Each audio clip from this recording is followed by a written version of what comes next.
इस्लामाबाद मुस्लिम league नून जी अगवान मियां नवाज शरीफ, मरियम नवाज, इस्तेहकाम Pakistan party जे अलीम खान ऐं लीगी अगवान अता तारड़ जी चूंड नतीजनि खे अदालत में चैलेंज कयो वियो आहे। क़ौमी असैम्बली जे तक इन 13 तां आज़ाद उम्मीदवार एडवोकेट इश्तियाक चौधरी अॻूणे वज़ीर आज़म ऐं मुस्लिम लीग नून जे अगवान मियां नवाज शरीफ जी कामयाबी खे चैलेंज कंदे लाहौर हाई कोर्ट में दरख़्वास्त दाख़िल कई आहे, जंहिंमें रिटर्निंग ऑफिसर, इलेक्शन कमीशन समेत ॿियनि खे धुर बनायो वियो आहे। दरख़्वास्त में मौक़िफ़ इख़्तियार कयो वियो आहे त नवाज शरीफ फ़ार्म 45 मूजिबि शिकस्त खाई चुको आहे। हुन मुबैना तौरु मिली भगत सां फ़ार्म 47 में पाण खे फातह करार ॾिनो।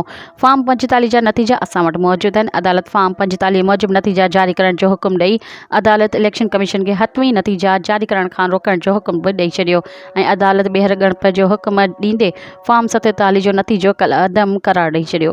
मज़ीद ख़बरनि ऐं तफ़सीलात लाइ विज़िट कयो असांजी वेबसाइट www.awamiNewsHD.com ऐं ॾिसंदा रहो अवामी न्यूज़ HD।